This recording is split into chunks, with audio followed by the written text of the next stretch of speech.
So hello again.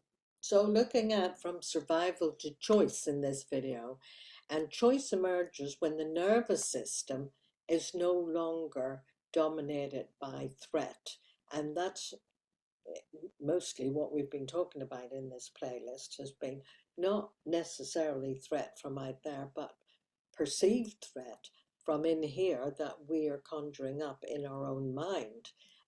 Threat that you maybe historically, if you had lived with a very critical partner or a very unpredictable or moody partner, and that you're no longer with them, but you can still be behaving as if you were with them, and you're constantly looking out with other people for similar kind of behaviors from them that you had with that old partner.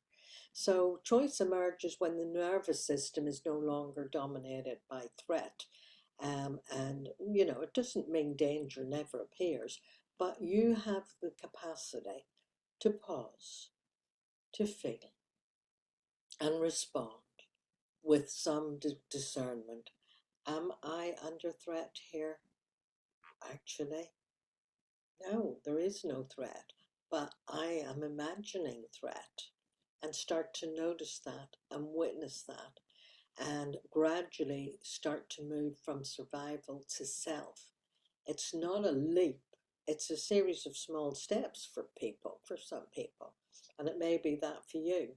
But every journey of 1,000 miles starts with the first step, and it's putting one step in front of the other, or one video in front of the other, or one journaling session in front of the other.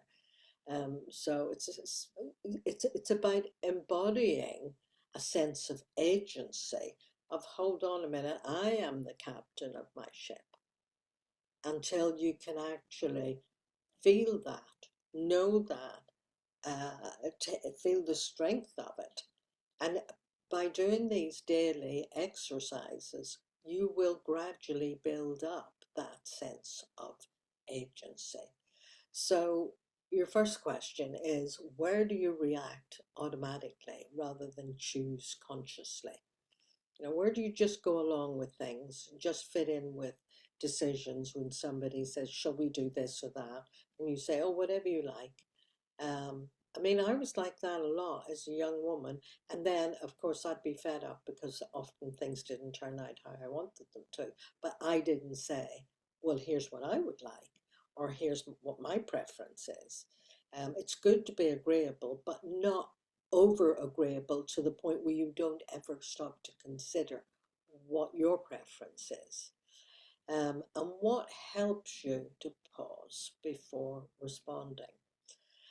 Usually, if you come straight back when you're asked something or there's something for you to consider making a choice, if you come into it straight away without a pause, that's reaction. You're just reaction to the need to make a decision. Responding is, yeah, let me think about that. Mm.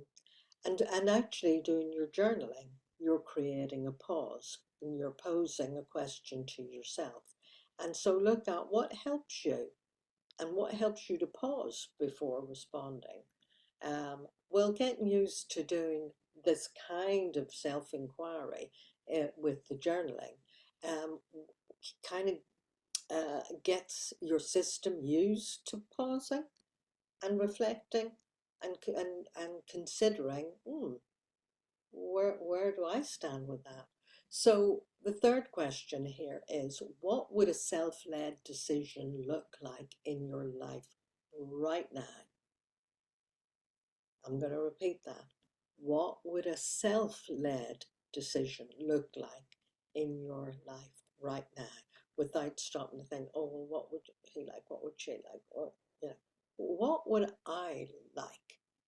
What decision, if I had to not think about anybody else, what decision would I like in my life right now? And I'll see you in the next playlist. So bye for now.